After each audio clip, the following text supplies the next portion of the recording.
freaking first cut. Golly.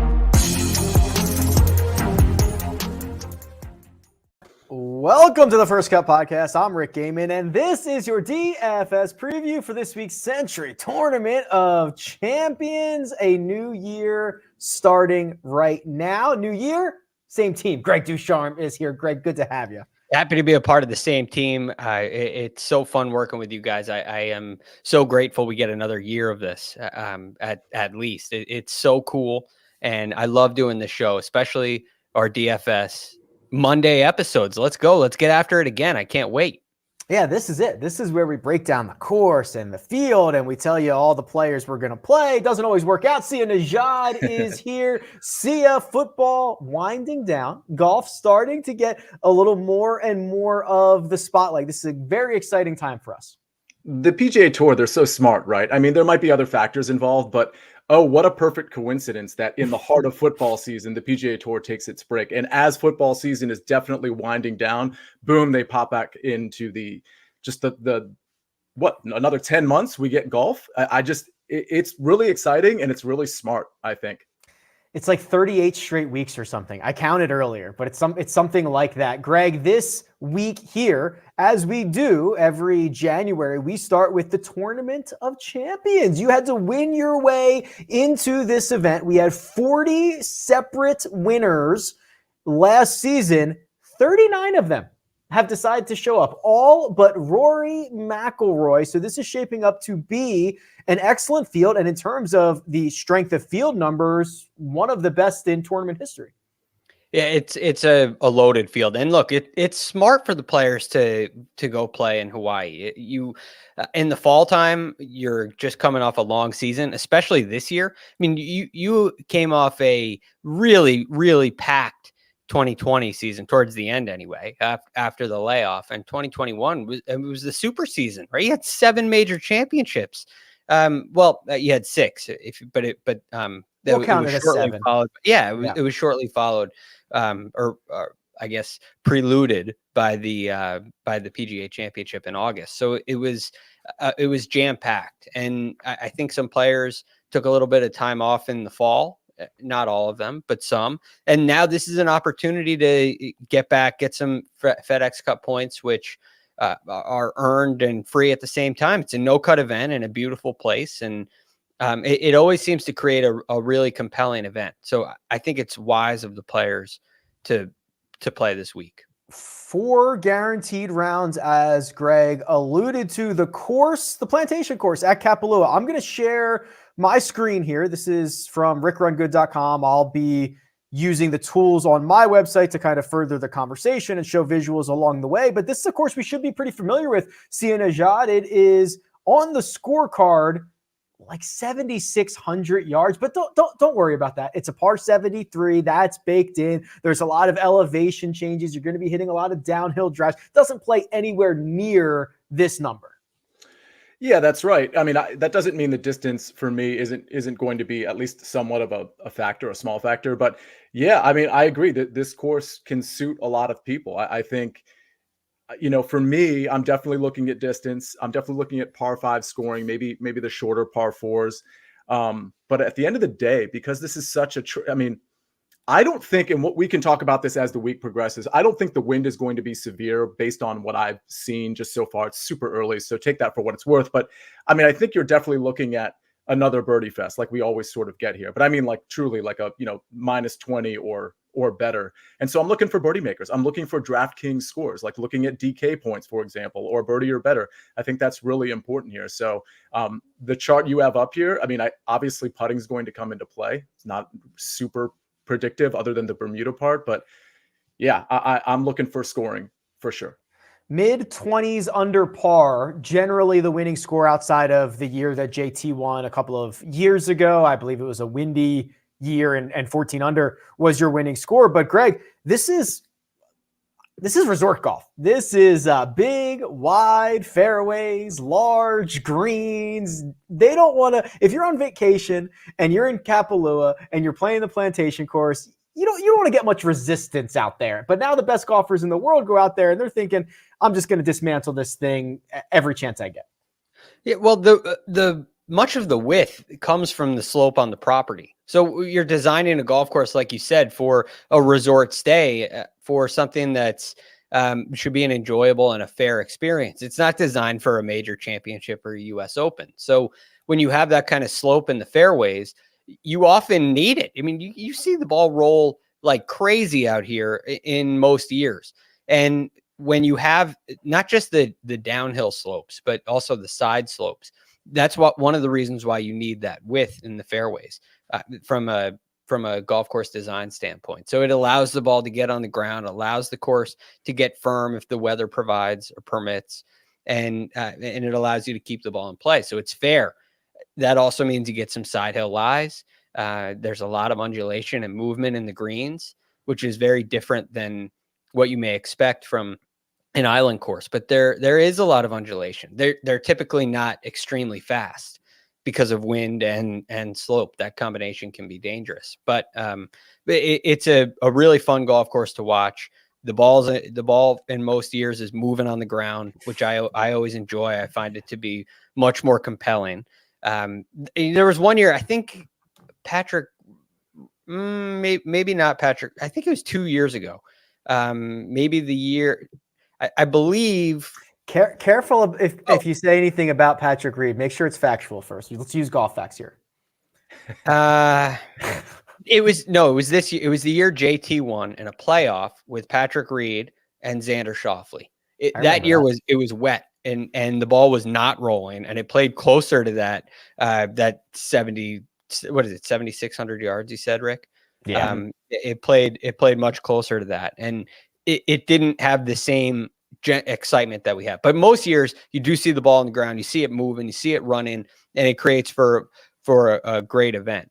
The other interesting thing about this, most of the time you think of a par 73, you think 5 par 5s, but this has 4 par 5s, only 3 par 3s, right, which is very unique in its design.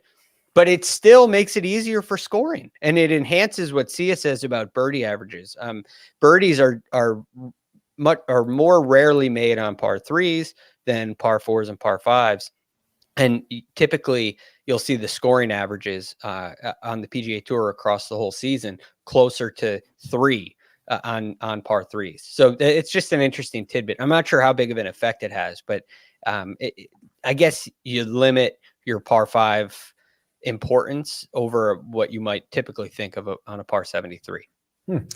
Well, 39 of the eligible 40 are here, which means we've got ourselves a stacked little event at the top. Let's start with the 10K range. Sia, Nejad, there are 5 different golfers in this range. Jon Rahm leads the way at $11,000 even. Colin Morikawa and Justin Thomas at 10.8 and 10.6. Bryson DeChambeau, 10,200. And Victor Hovland, 2 wins in a row, coming in a flat 10,000. When you're assessing the top of the top here, what do you find?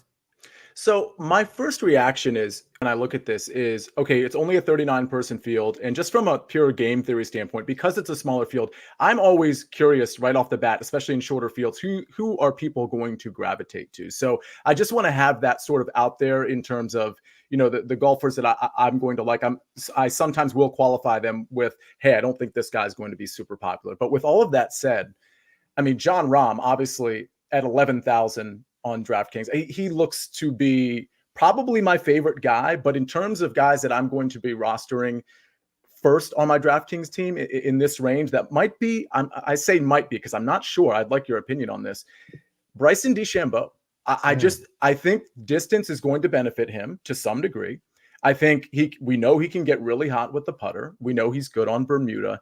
It just seems like the playing field to me between Bryson and everybody else in this 10K range is kind of somewhat even on this particular course. And so Bryson's probably my favorite guy. And I don't think he's going to be as popular as, let's say, your Colin Morikawa's, your Justin Thomas's, and maybe even your Jon Rahm's.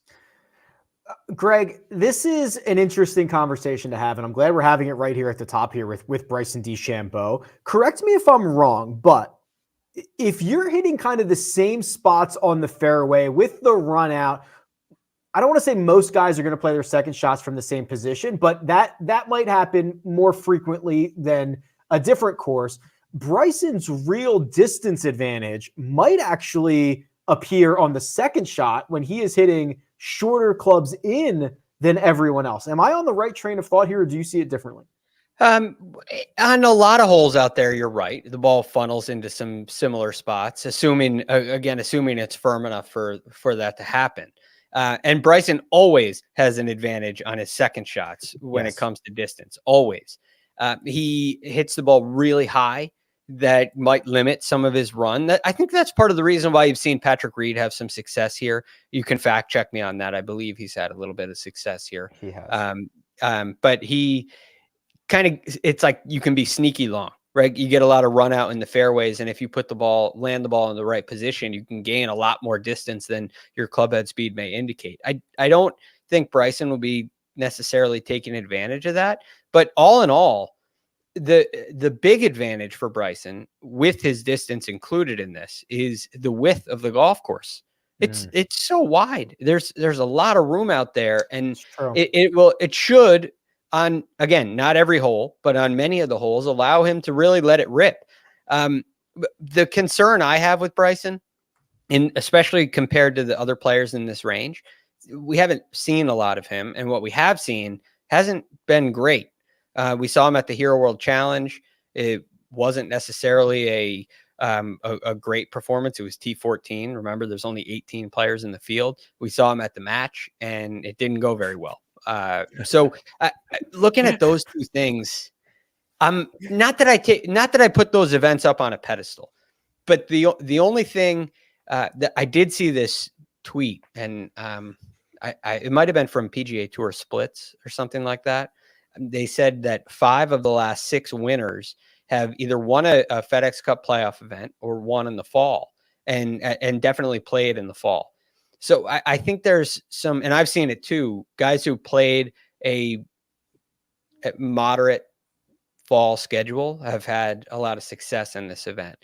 You're shaking off rust a little bit less. You're a little bit closer to your form, even though you did have pretty much a month off. So that'd be my one concern, and one reason why Bryson, I have questions about him. But as far as course fit and his fingerprint, it should be a great match. If there's concerns for Bryson, Greg, who in this 10K range gives you the least number of concerns? Well, I would say the least number of concerns. All right. So I don't have a problem with any of the players in the 10K range. If you want to roll any one of those out, I have no problem with it. So I actually recommend, and I am going to answer your question, but I recommend starting with some of the lower tier guys and seeing who fits your price range, or taking a look at some ownership like Sia suggested, and seeing which one has is likely to have the smallest amount of ownership. But I ranked them aside from all those things. I went Jon Rahm number 1, Justin Thomas number 2, Colin Morikawa 3, Victor Hovland 4. And I actually put Bryson at 5. And that is ownership aside and price aside. And the reason for that, Rahm, I think, is pretty self-explanatory. Why we would be high on Jon Rahm is quite the best obvious. player in the world by far. Yes. Right. Well, so not by far, though. I mean, well, okay. What metrics would you like to use to determine the gap? Approach specifically, because I just want to see where Colin is. Well, then so I'm sure it takes a stat. It's 1 and 1A, maybe not by far, but like it's a gap. I think it's a gap. I think so too. And he did have his best iron play year of his career last year, right? He finished 8th on tour for the season. That was his highest mark ever. And it's just been, for Jon Rahm, it's been phenomenal. Even if you're looking at yearly stats, putting was down, I guess you could say, right? He was 42nd in strokes gained putting. But if you go to what he's done recently, if you're using RickRunGood.com, which I highly recommend, in what is it? 7 of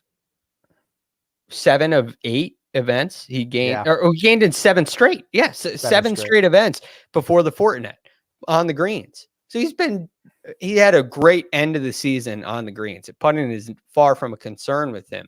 And I think the concerns are few and far between. Maybe his lack of play. He hasn't played a ton in the fall. He did play overseas a couple times in October. The only fault I could have with Jon Rahm is the lack of play, and I think he definitely can overcome that. Sia, when we get basically 4 weeks off for everybody, I start to assign everybody back to their own like original baselines, right? You think that, hey, they've had a couple of weeks off, they've been able to kind of work through any kinks that they've had with their coaches or work on aspects of their game that they might have been struggling with. So Rahm, to me, best player in the field. You're going to have to pay for it, although 11,000 is not all that expensive. You were mentioning Collin Morikawa. Are you concerned at all that if this thing is 25 under par and you're going to have to make a bunch of 15 and 20 foot putts for birdie, that Collin Morikawa has the flat stick magic to pull that off? No, that's a concern of mine. By the way, I only said approach because I figured Colin has the edge there. Yeah, that was basically like the one metric you could have pulled out. Exactly. But no, you're right. And for the record, that's why I didn't mention him when we went over the 10K and above range. I think Colin's a fine play, but I agree. I'm a little nervous about the flat stick, specifically for Collin Morikawa. But yeah, I mean, just real quick, I don't want to spend the whole show on Bryson, but I think part of the reason I like him and part of the reason I think the ownership might be down is because of all of the things that Greg said, which are all true. And I think that sort of recency bias that might be in play for this tournament might actually benefit you in a 39-person field, knowing that he does have the requisite upside. Worth noting, Justin Thomas, who is essentially my pick to win this event, has finished inside the top 5 in 4 of his last 6. He's back to being elite ball striking Justin Thomas. Greg, I think if I went back and looked, I could probably find a Tournament of Champions trophy on the mantle for old Justin Thomas here.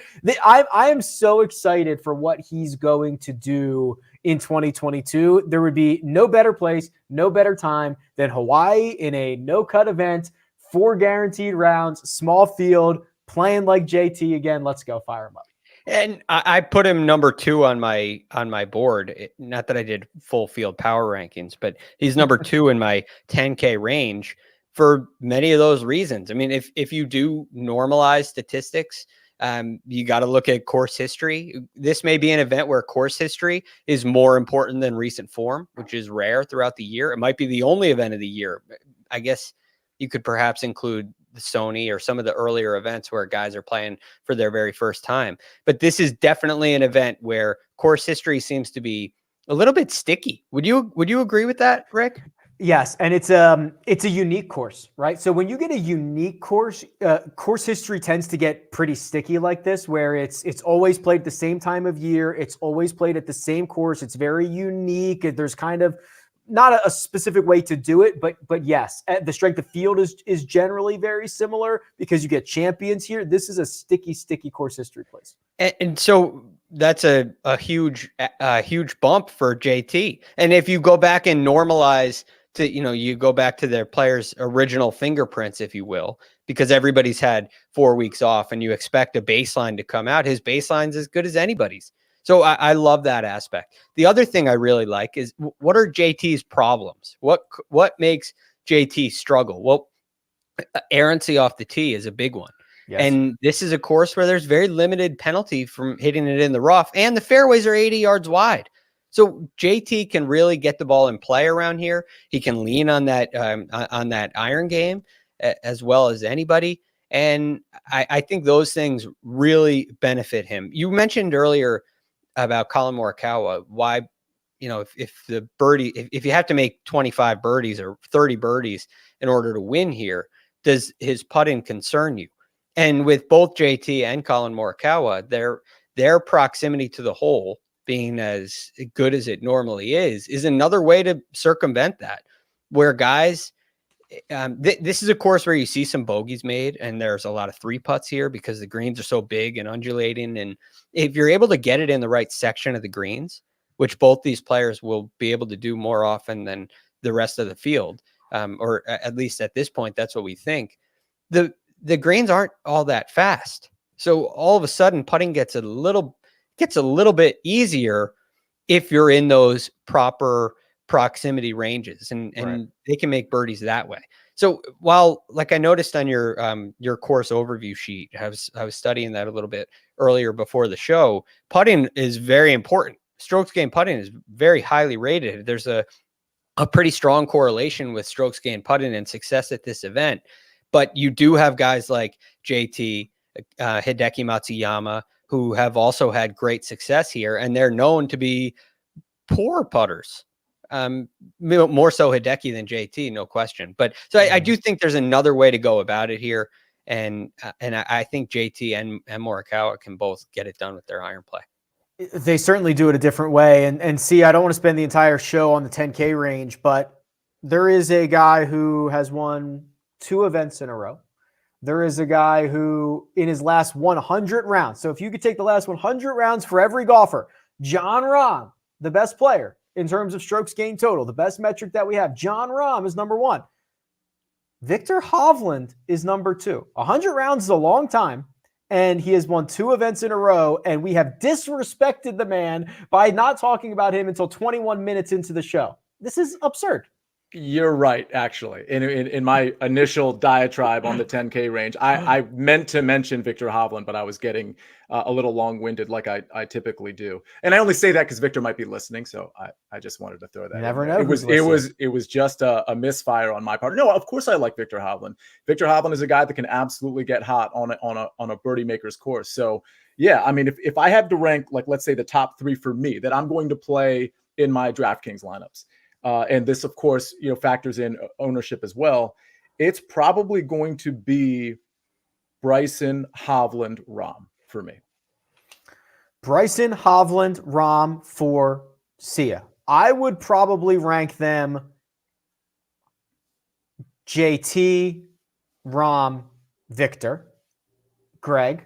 Sorry, Sia. Sia wants another crack at this. Well, before Greg says anything, Rick, do you have an issue with the fact that this is kind of I think a new piece of RickRunGood.com, your adjusted fit model? I don't know if you've looked at it past 50 rounds, and it might be the putting, but you tell me. You're the captain of that ship. He's pretty far down there. He's not even close to the top 10. So what's going on there? Who are you talking about? Justin Thomas. Yeah, Justin. Okay, so JT. The problem with JT is that when you do look at the model and stroke, Greg got to this where strokes gained putting has been such a strong correlator, and that has been the one thing that really hurts JT. There's only one other course in which strokes gained putting has been more correlated to success at this event. So that's why you're seeing him get the downgrade. But that's fair. Listen, there's different ways to do it. I'm a sucker for JT. I'm all in on him this year.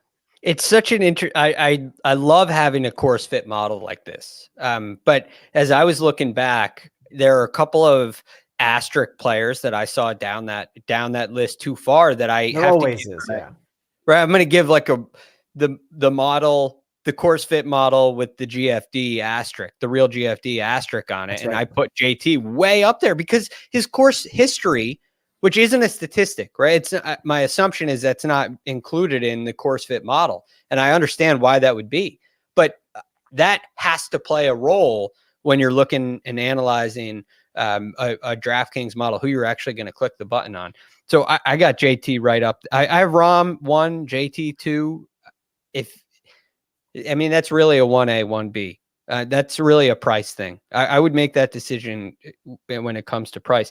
And I want to say on Victor Hovland, the only reason, and it's never a good idea to do this. The only reason I ranked Morikawa ahead of Hovland is because Hovland just won his last 2 events. Oh yeah, couldn't possibly win 3 in a row, could he? Right. That's the only the likelihood of that happening is just so low, and Morikawa's win rate is so high.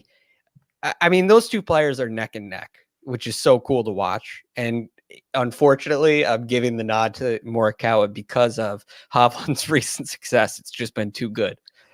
I swear I'm going to move away from the $10,000 range, and I will exit with this thought. Jon Rahm is $11,000 this week. We are seeing soft pricing. He has not been this cheap since the PGA Championship. That is where major championships, you get historically soft pricing. He was $11,000 at the AT&T Byron Nelson. He was $10,800 at the Wells Fargo Championship. Those were the last 3 times. He's generally much more expensive than this if that is factoring into any one of your decisions. I'm moving on. I'm going down to the 9K range, and there's only 3 golfers, so I think we can make up some time here. Patrick Cantlay is 9,700, Xander Schauffele 9,500, and Sam Burns at 9,100. Sia, let's talk about this tier. Let's figure out who we like maybe who we don't like. There's only 3 guys.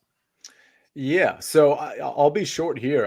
I think Patrick Cantlay is my guy here. Obviously, Sam Burns makes a lot of sense, and Sam Burns can pop. But I think Patrick Cantlay's all-around game, and when you look at his price, he's one of those guys that it's not that he doesn't I mean, I don't want to say he doesn't belong in the 9K range, but if you put him over Bryson, I don't think anybody would really have much of an issue with that.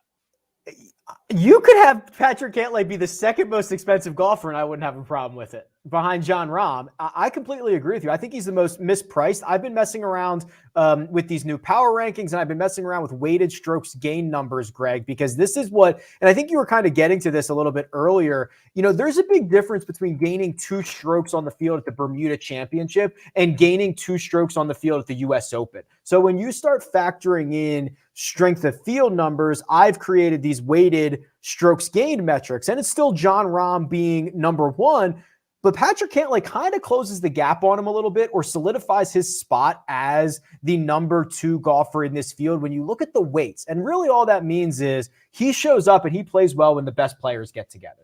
That's really what this is indicating. Yeah, I don't understand the pricing. I mean, he, just like Victor Hovland, won his last 2 starts. And they happen to be to win the FedEx Cup. So if you're going to weight that, it's hard to weight even more than that. And the strength of field doesn't even weigh in the fact that there's a $15 million prize on the line in one of those events. And don't even think about the talking about the shadow leaderboard here. I'll save that for another day. That's for another day. And there is an 8 and a 7 and a $6,000 range that we have to get to. But I am really kind of miffed by the Cantlay price. That being said, this is a long time off. It's a lot of time without playing competitive golf. The entire fall season. I mean, nothing overseas, not the Hero World Challenge, not the PNC. I mean, nothing. We haven't seen not even the PNC. Right. Well, my point is, it's not like he played a couple of unofficial. He didn't play anything. He didn't play anything. So if I'm going to go ahead and talk about how that's a concern of mine for Bryson, it's a concern of mine for Cantlay, and that almost eliminates the recent form for me when I look at it. Now, yes, his fingerprint is still great. If you're going to normalize everything and say this is your baseline player, Patrick Cantlay is right up near the top. But his putting figures from the previous 2 events, his ball strike, those things are all in question, especially the putting. You just don't know how he's going to come back to competition. So rust is my biggest concern with Cantlay, and for that reason, he's number 2 on my in my 9K rankings. And I think Sam Burns is the top guy here. And I think Sam Burns could win this event. I love Sam Burns, especially at a $9,100 price. And if you want to get Jon Rahm in your lineup, he would be a better option than Cantlay. It's going to be easier to fit him in than Cantlay. And what he's done recently, which is more recent than most players in the field, more full, a T3, a T7, a T5, T14, win. I'm not even skipping an event here. It's been you're not. phenomenal. Yeah. And as you can see on RickRunGood.com, it's dark green across the board. So this guy has been on fire. And I think there may be a downtick at some point, but what I've seen out of Sam Burns is real improvement, not a hot streak, real improvement. And I think his fingerprint has changed. It's 9 consecutive top 25s with 3, 4, 5, 6 of them being top 10s, including the victory. Sia, I'm a Sam Burns truther. I will go to my grave saying that Sam Burns is like the next elite whatever. But with the way that this is shaping up, and I don't necessarily disagree with it, that means Xander Schauffele is the guy number 3 in the $9,000 range at an event that he's dominated in a short field, no cutter. Like what bizarro world are we living? Do we just roster all 3 of these guys and figure it out later? Well, you could. I mean, you could definitely start in the 9K range, like Greg suggested. I don't know how much money that leaves you if you roster all 3. But you could definitely, I think you could definitely make that lineup. I think Xander's fine. I mean, I don't think he has the recent pedigree that Sam Burns does. I mean, I know he won the Olympics, but I don't think that's going to be the same analysis as you'd have with Sam Burns in terms of recent form. And then obviously Patrick Cantlay's recent form is tremendous as well. So I think Xander's fine. He's not a guy. I don't think I'm going to roster him. I definitely think starting your lineup with Patrick Cantlay and Sam Burns is appropriate if that's what you wanted to do. But I do think that both of them will be really popular as well. So that's just kind of a side note. The more we talk about it, the more I know I'm going to regret not rostering Xander Schauffele. Right? I mean, it's sticky course history here. His course history is phenomenal. Normalize the thing because of the time off. He's phenomenal. But I can't get Pat. I think he's third. I'll tell you this. I actually prefer Xander over Sam Burns, believe it or not. If I had to rank the 9K range, I would actually go Cantlay, Xander, and then Sam Burns. Is that because Sam Burns hasn't played here before? That's part of it, but I just think Sam Burns is really good. I just wonder if there's going to be a dip with him. I think Xander's game is pretty consistent overall, and I think, especially coming off a break, I think I'd probably prefer to lean on that consistency over what is obviously better upside with Sam Burns. No cut events for dating back to 2008. So this is most of these guys' career. Xander Schauffele's played 132 rounds. He's gaining a stroke and a quarter per round. It's second to only Justin Thomas of golfers who have played as many rounds as him. Sam Burns is actually second on this list. He only has 20 rounds played. He's only played a handful of no-cut events, 4 of them. Obviously, if you could do 20 divided by 4. 5 of them, I can't. It is 5. That is the real number. I'm good at math on live TV. So Sam Burns, in his short, small sample size, proving to be elite in this way as well. What do you know what this leaves us? What if we play all 3 of these guys? I can't decide between them. What does that leave us? Do you have it in front of you, Sia? I'll do it real quick. So this would be if we play Cantlay, Xander, and Burns. We start our lineups there. We forego the entire 10K range. I mean, what would be wrong with that? There's nothing. That would be a great. That's just you could that's a stars and scrubs strategy. It actually leaves you with more than you think. 7,200 and change. So you could just dip down to that like 6,100 range to grab a guy, whether it's EVR or Sync. We'll get to it. Joel make a case for a mid-price guy. And then boom, you take one of those 6,100 guys. All of a sudden, you're left with 7,800 for the next 2 guys. Yeah, it's not bad. Kokrak's in that range. That's Kokrak's right there. Leishman, Patrick Reed. Yeah. That's phenomenal. You just got to leave off Hovland and JT and Rom. Yeah, you just have to leave off like 80% of the win equity at the top. That's all you have to do. Yeah, but still, you get a lot. You're getting a lot of win equity with those 3 guys. Mm-hmm. A lot. Listen, I love all 3 of those guys. You're not going to get an argument from me. We got to talk about the 8K range, the 7s, and that pesky $6,000 range. But first, we're going to take a quick break and hear a word from our partners.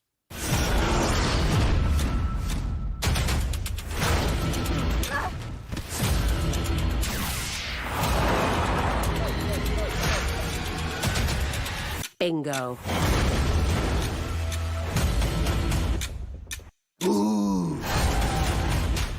Welcome to the cruise. We're gonna have some fun.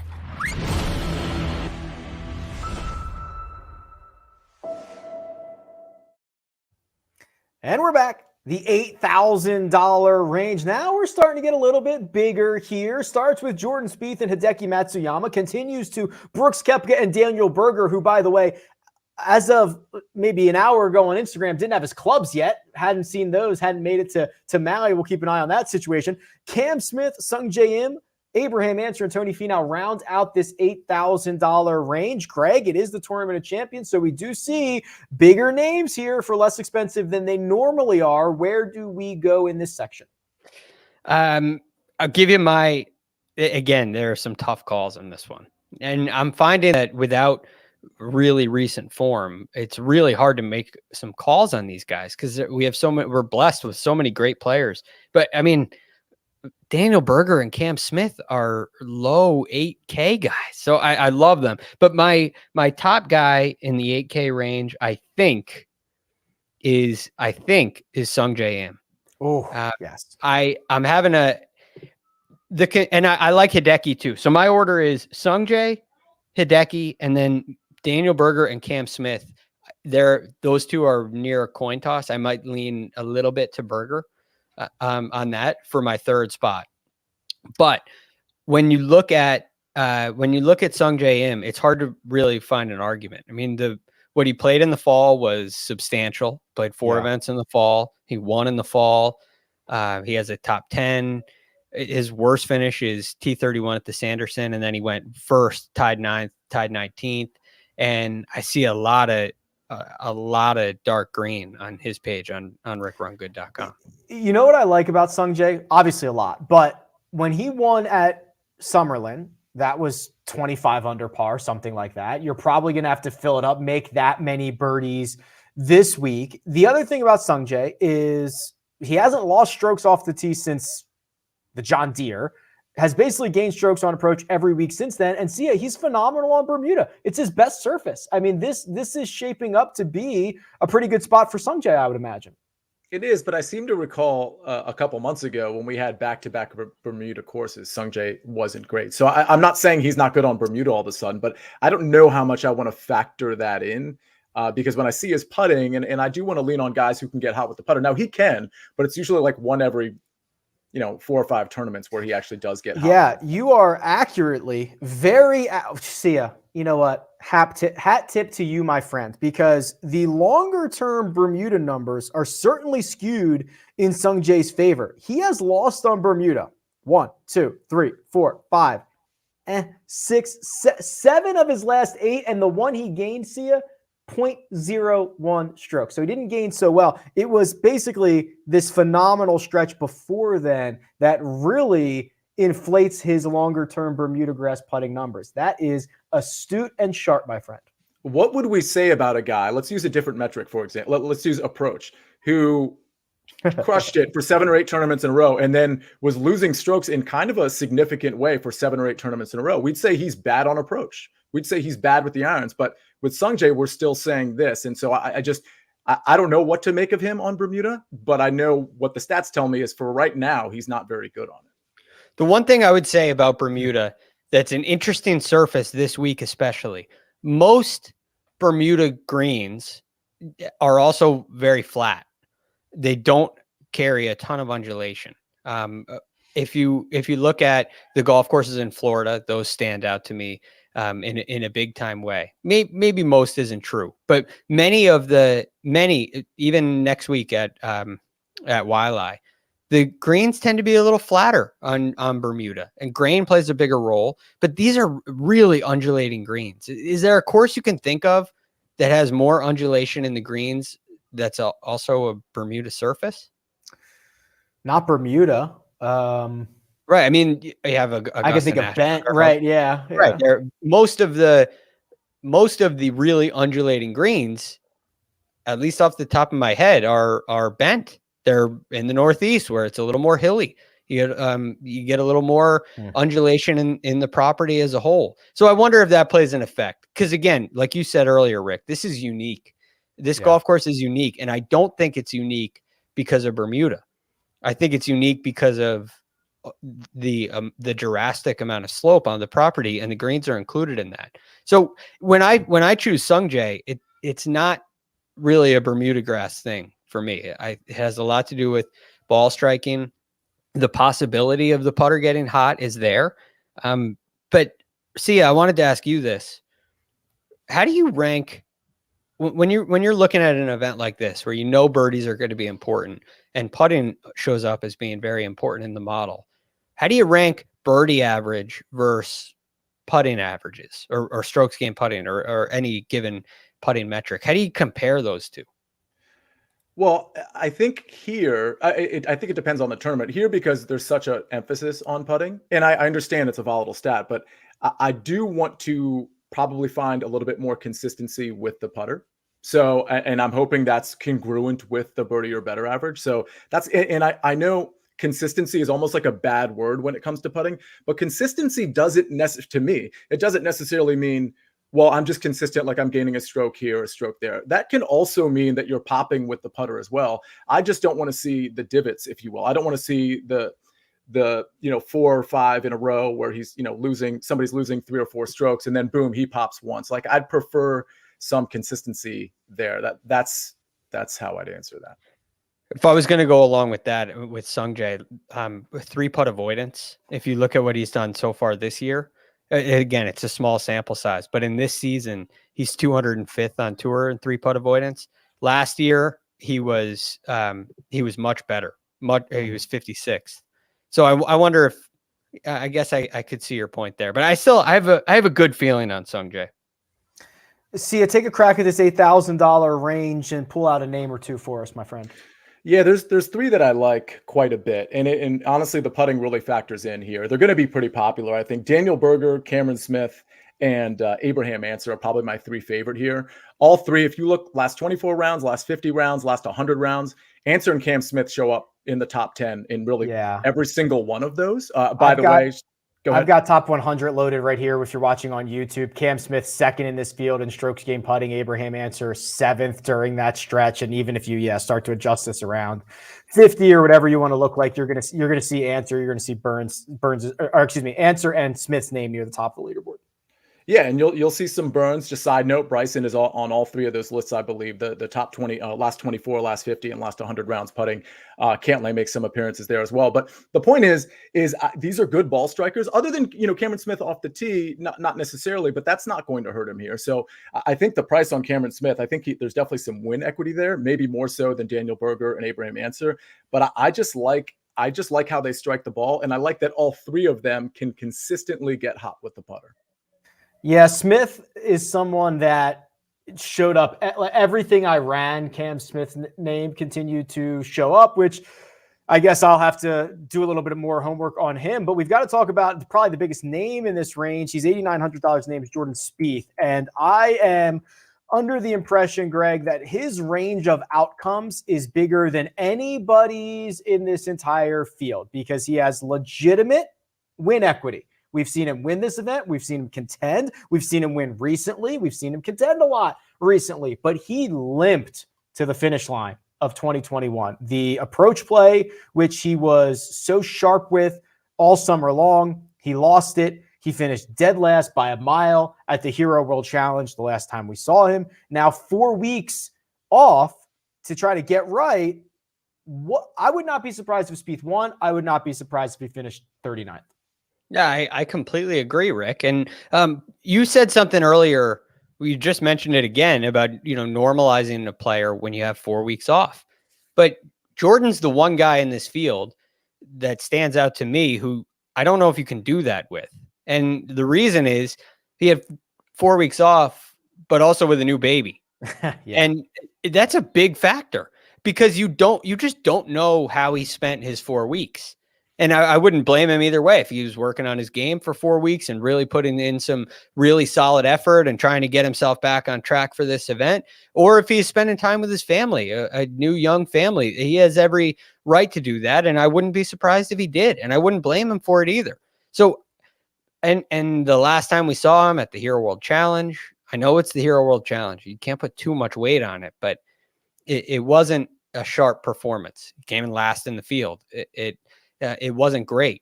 And I'm not incredibly encouraged by that because there's so many strong options in this field who we've already mentioned. I have to stay away from Jordan. I think let's say this, if you're going to play 20 lineups, he might make, 2, 3, but I'm playing him a very, very small percentage, if at all. The idea around Spieth, Sia, I imagine comes back a little bit to what you're looking for. If you're looking for a consistent, safe option, Jordan Spieth does not feel like your guy. If you're looking for a volatile, willing to take on the risk for the reward type of play, then Spieth fits that probably better than anybody. Which is why I would probably take him if his ownership was low. But if his ownership was where some of the other big names are, there's really no, in my opinion, there's no reason to take him, because especially when you consider the recent form, and I do think the fact that he has a 2-month-old at home, I know it's kind of weird to talk about, but I do think that's a factor as someone who has 2 small kids. I don't think he's, quote, working on his game around the clock for the last 4 or 5 weeks. I just don't think that's the case. So and again, to Greg's point, that's perfectly normal, right? You have a child at home, a new addition to the family. Of course, that's going to take a lot of your attention. So again, if his ownership happens to be lower than really everybody else that we think has win equity, go ahead and put him in your DFS lineup. But if it's creeping towards the guys that we already have talked about that we like, I see no reason to roster him. What's his ownership history like? Is he one of those guys that's higher owned than maybe his metrics would point out, or higher owned than he should be because he's such a fan favorite? Yeah, he does tend to get a bump. I mean, the Hero, which is obviously only a 20-person field, but he was 34% owned. He was only 8% at the Summit Club and 10% at the Tour Championship. But this is during that stretch. You know what? I'll tell you what. I take that back a little bit. When he gets going, and I bet you if I continue to go back, in this summer, when he continued to when he was scorching hot, you'll see high ownership on him, 24% at the Open Championship, 20% at the WGC, even 15.5% at the Northern Trust. People are willing to forego Jordan Spieth, it feels like, when he's not in good form. Okay. So that gives you a chance then. If you want to play that ownership card, he could be low. There's a realistic chance of that. Yeah, he definitely also, I'm just kind of flipping through this, places that the thicker the rough, the lower owned he is. Pretty sharp industry out there. I guess so. Bad. Before I move on, as right smack dab in the middle of this range is Brooks Koepka. Does anybody have a thought, a lean, a desire on Brooks after we saw him destroy Bryson and we saw him finish T9 at the Hero World Challenge? Missed the cut at the Houston Open, missed the cut at Mayakoba. Haven't seen him post a particularly great finish on the PGA Tour in quite some time. I want to say yes to Brooks, but this is one of those events where you don't know where he's going to be. Again, it's similar to a Jordan Spieth thing minus the baby. What has he been doing in the offseason? And his reason is, he's said before that he doesn't really practice, and he's not afraid to put the clubs away. He's also said he's a range rat now. So I don't know where he is. I don't know what he's been doing. It's not a major championship. It is not. I want to say that Brooks Koepka is going to turn it around this year and put some real effort into regular PGA Tour events. But I haven't seen any evidence of it at all yet. If you're playing cash lineups, he's not somebody that would come anywhere near it. But I do think at 8,500, especially if the ownership is down, and I think it will be, because I think Cam Smith and Daniel Berger are going to emerge as sort of the popular names in that specific range. So I definitely think there's the requisite upside. I mean, he has said recently that the knee injury, he feels like he's shaken off. Like, he doesn't think that is quite an issue anymore. So I think the common narrative will be, it's a resort course. He'll be doing more of the resorting and less of the golfing. I think that's sort of just like the standard narrative you'll hear. But at 8,500, I think in your tournament lineups, you have to consider him. The sevens, Patrick Reed leads the way, our defending champion. Harris English, 78, right behind. Jason Kokrak, fresh off a victory at the QBE. Does that count? Do I get to say that about Jason Kokrak? Fresh off a victory, $7,700. Taylor Gooch, 76. Mark Leishman, 75. And then you get a gap. You don't always see this. Kevin Na is 71. Billy Horschel is 7,000. Greg, this is probably where the lineups will be differentiated. This is probably the range where you could make a case for and against all of these guys. And if one of them finishes T2, that's probably your slate breaker. This feels like where a lot of the leverage will come from. It's a very interesting section of the player pool. And I agree with you. I think this is where the tournaments will be won and lost, if you will. So there are a couple of guys that I like.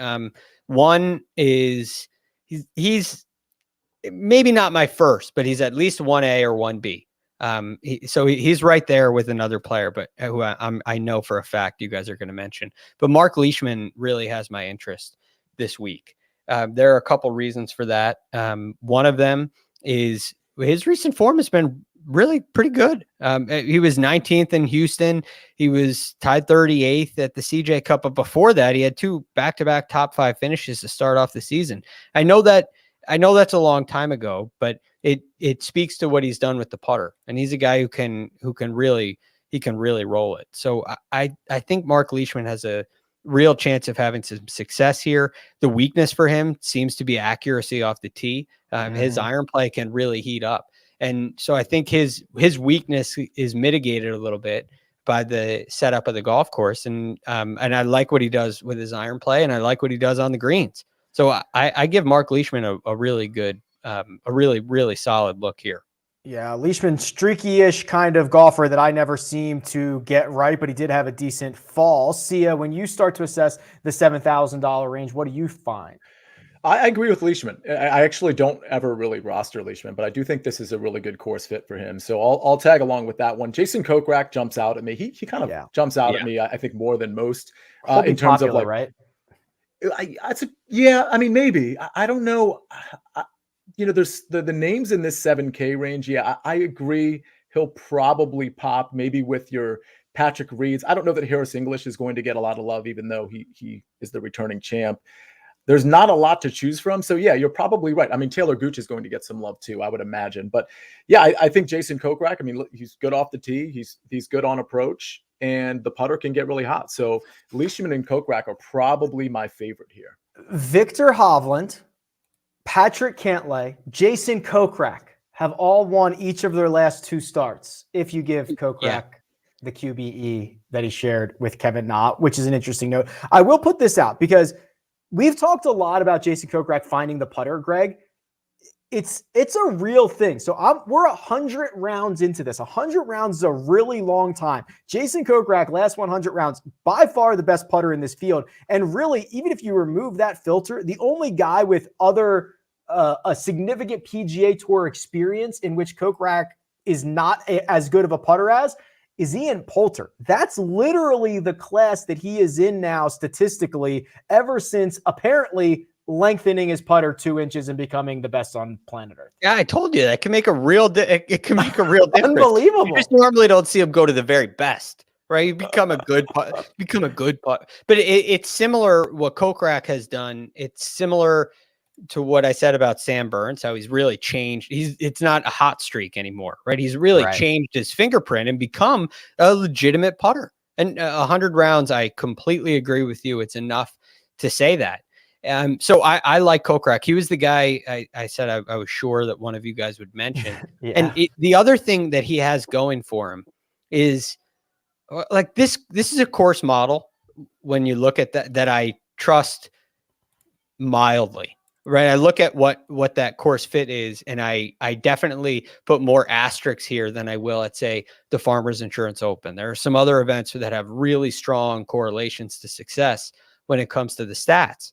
This one, I feel like there's a lot of wiggle room here. But Kokrak meets the putting aspect. I do take that data into account. It's there for a reason. It's going to be important. He meets that criteria, but he also has the ball striking to go along with it. So you kind of feel like, okay, if I want to take good putters in a given week, if I have the ball striking to back that up, I feel much better about it. And but how does Kokrak do? Can you do that filter again with the that thing with the non-cut events? So I don't know how many he's played, so let's do this. Let's do no-cut events here. We'll go to Kokrak, see if I can find him pretty quickly. 7,700. About a half a stroke per round, which puts him about, I don't know, top third of the field or so. Okay, so that's good. Mild success, yeah.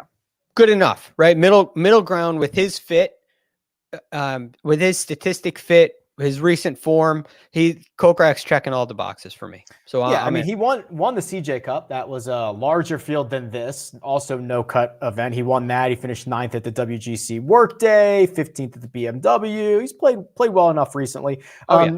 Nejad, before we get out of the 7K range, I think Coke Rack will be popular. Probably see some Taylor Gooch love, I imagine. Is there anyone else, or I guess really, let me guide this towards Patrick Reed at $7,900, because if you look at Reed, obviously great success here at this event, right? He won it in 2015. He finished runner-up in 16, finished runner-up again 2 years ago, has popped recently, but for the most part, a struggle. This is he to me is one of the harder golfers to figure out this week. When you pull up his recent form and you see a T3 at the Hero, a T2 at Bermuda, but basically nothing else besides that.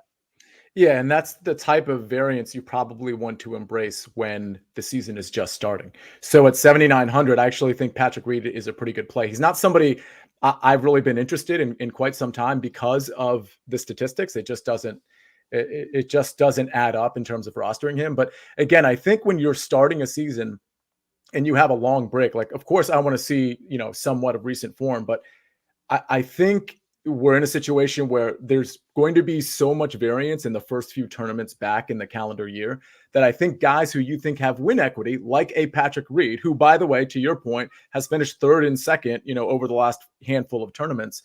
I think that's a guy you kind of have to pay attention to, especially looking at this. I mean, this is pretty bad, but a lot of the ills for Patrick Reed have been off the tee. And I'm not saying off the tee doesn't matter, but I'm saying in this tournament, if you're still kind of bad off the tee, you can potentially fix that. I just look at that chart you just had up there, Rick. Yeah. And when that top left corner is all red, right? That's your off the tee and approach. And it's all deep red, right? It's not good. It's a sign for me. It's not just the weakness, but it's a sign that his swing is out of sync when it's both, when it's off the tee and approach. And so because his swing is in trouble, it worries me. But that being said, lastly, I'll say it's sticky course history. And there has been a 4-week break. And there are a lot of reasons why the red there is my concern, but there's a lot of upside with Patrick Reed. You match that course history with a 7,900 price. And it's, that definitely should get your ears, perk your ears up a little bit, right? My ears are perked. The $6,000 range, I won't read them all, but it starts with Siwoo Kim, Cam Champ, Max Homa, Seamus Power. Goes down to the min-price guys. K.H. Lee, Kevin Kisner, Lucas Glover, Matt Jones, and Stuart Sincia. If we try to go with the 3-9K golfers, or if we want to get maybe 2 of the 10K guys, we've got to dip down here, and there's no risk for a cut. So maybe it's worth grabbing a guy or two. Who could we find? Yeah, there's a few guys that have my interest. Max Homa is one of them, but I do have to point out the putter has been pretty horrific over the last few months. Go ahead. I have a stat on this. So yes, his putter is horrendous. However, when he putts well, he finishes inside the top 10. I don't have the stat in front of me, but I tweeted it out at some point in the break. I believe it is this. Max Homa has gained 4 or more strokes putting. I think it was 5 times last year. All of them, he finished inside the top 10. He is the only golfer who had a 100% top 10 rate when he gained 4 or more strokes putting. So essentially, he's the anti-Kyle Stanley Sia, who when Kyle Stanley putts well, it doesn't matter anyway. When he actually does putt well, it's rare, but when he does it, you get big returns from it. Yeah, looking at your chart, it's 10th, 6th, 1st. So, yeah, unfortunately, those 4 strokes are better. They're happening, on average, it looks like every 5 or 6 tournaments. Yeah. But no, there's still win equity there. We know Max Homa has win equity. He's actually proven that before. So Max Homa is interesting. I think Seamus Power is really interesting. I haven't really decided if Power is a guy like that's an emerging star on the tour or if he's just going to be a guy. I really don't know. But I think in this range, I don't think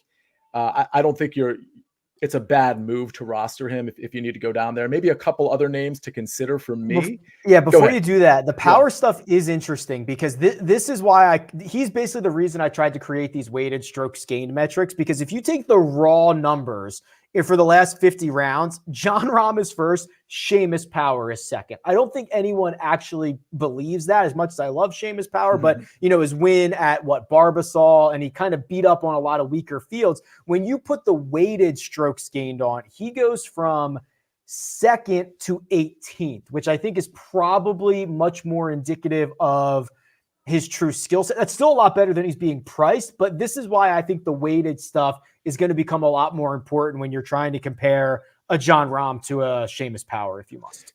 Yeah, and it also, you also have to factor in that this is static right now, and that he might actually. I love the weighted thing, by the way, that you've put on the site, but it's static right now, but he could be moving. We might be in the process of seeing him move up this weighted model. We just don't know. And that's why I'm like, is he a guy, or is he a guy that, like, in 6 months from now, we're going to be like, oh, I got to roster Seamus Power because of the value, So here, I think he's presenting enough value for me to take the risk.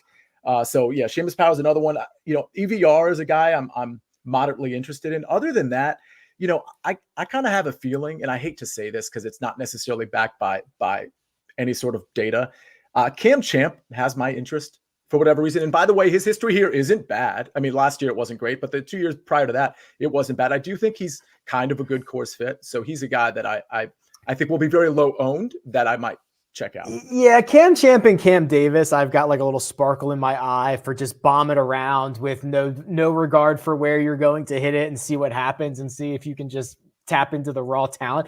Cam Davis, interestingly enough, so there's, again, not to get too crazy into this, but like you can do fantasy points gains, like you can do strokes gained if a guy gains more than the average or loses more than the average. And because Cam Davis makes so many birdies and also so many bogeys, he is a very, very, very valuable fantasy player. He's more valuable here than he is in any other format. So it's worth noting that, Greg, if we need some value here, I see Phil Mickelson's name. I see Stuart Sink's name. I see Joel Damon's name. Or is there anything that we can snag out of this $6,000 area? Well, how about we go to the min? Let's go to 6K flat. I think there's a very interesting player sitting at the min price range. And because he's min price, I have him as my top 6K guy, because I think getting a guy like this in here is the way to build your lineup this week. It's KH Lee.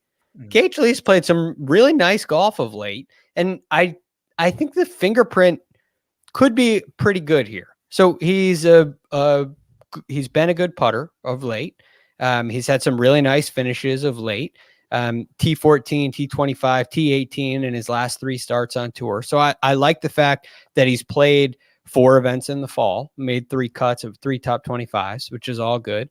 And the putter seems to have been cooperating. He's gained in 4 of his last 5 events, which I like. Again, we're talking about a min price guy here. He's also gained in 6 of his last 7 in strokes gained ball striking. So he's kind of one of the guys I play in events where short game is important. That seems to be where he fits, if at all. But his ball striking's been a little better. And because he's my favorite min price guy, and he's right up there with other guys in the 6K range, because I feel like there's something there. There's something to hang your hat on. There is very limited win equity. I will say that. But you don't need it. For $6,000, if he finishes 30th, you've probably made out like a bandit. Right. So I think there's a real solid chance that he finishes above middle of the pack. And so that's why I really like him. And it allows you to get so many of these other guys we've talked about in there. I will say this table, the results table from KH Lee, is probably better than I anticipated. And he did struggle, but he struggled right after his win at the Byron Nelson, which is not unusual at all. That happens to guys all the time. You just cashed a big payday. You're secure for a while. You have a couple bad weeks. He was able to right the ship pretty quickly and has played well since then. So that is probably much better than I thought it was. When he putts well, he has a way. It's not quite. Well, it's not anywhere near the correlation with Max Homa, where it's a clear hinge point. Putts well, top 10. But he does seem to perform well when he does gain on the greens. So I like taking a little flyer on him. And one other guy I'd name. Yeah. Well, you already named it. I guess Seamus Power would be on my list. And I think Siwoo Kim could be a potential play here. Although I don't, he's 6,900, so you don't get quite that value of a KH Lee, but he has had some nice finishes of late and had some moderate success here as well. So he's third on my list in the 6K range. I'll leave it at that. I love it. Plenty of value to be had. And Sia, as we've gone through this, and I'm sure you've already started to make lineups, is there a preferred roster construction for you? Is it a stars and scrubs? Is it a balanced approach? What have you done here early in the week so far that you might want to enlighten the people with? Yeah, it's mostly stars and scrubs. But it's, I don't think you have to dip into the quote scrubs portion too much, especially if you're maybe only rostering one of those 10K or above guys and you're dipping into the 9 and 8K range. I think the 7K range is really tricky. And I probably agree with the sentiment you had earlier that might be where you kind of can win and lose this tournament. But I think the 8 to 9 to 10K range is so rich that I don't think there's a lot of difference. And we talked about this between, let's say, your Patrick Cantlays and even your Justin Thomases, or your, let's say, Daniel Bergers or Cam Smiths and your Jordan Spieth, Sam Burns. So I really think you should consider that like 8,300 and above range, like to actually kind of be more similar than you would see at other tournaments. So my point is, don't be afraid to maybe take to not roster a 10K guy or above, or to only roster one and then mix in a lot of the 8K guys. By the way, I have a quick trivia question for you. This guy is in the 6K range, and he is the Kyle Stanley of this tournament. And this guy's Kyle Stanley? He's flat 6K, so that reduces it down to like 3 or 4. Oh, is it Glover? It's Glover. Lucas Glover? Yeah. It's Lucas Glover. Good guess. Yeah. Once you gave me the flat 6,000, but yes, he is for those listening, that is the ball striking prowess, but couldn't put himself out of a paper bag. Yeah, or chip. Right. Or chip. Now, before I sign us off here, Greg, it's 2022, my friend. We will be back tomorrow with a mega preview pod, and we will be back. We heard the comments. We got the emails. We got the DMs and everything. Round by round recaps are back, my friend. Greg, you're working double duty this week, I believe. I think I'm going to get you twice for the Sentry Tournament of Champions. Friday, Saturday, as the plan stands now. Yeah, I can't wait. I mean, that gives me Monday, Tuesday, Friday, Saturday, Sunday. There's no better way to welcome in 2022 than that. So I'm really looking forward to it. Round by round recaps are back 6 days a week for the First Cut pod. Make sure you are subscribed. Make sure you're downloading your audio episodes, all that good stuff that we always ask you for. Just go ahead and do it. Take you about 5 seconds. Greg DuCharme, you can find him on Twitter at @TheRealGFD. Sia Nejad is available at Sia Nejad. Producer Jacob, he does all the hard work behind the scenes. Thank you, Producer Jacob. You can find me at RickRunGood. This has been The First Cut, and we'll catch you next time.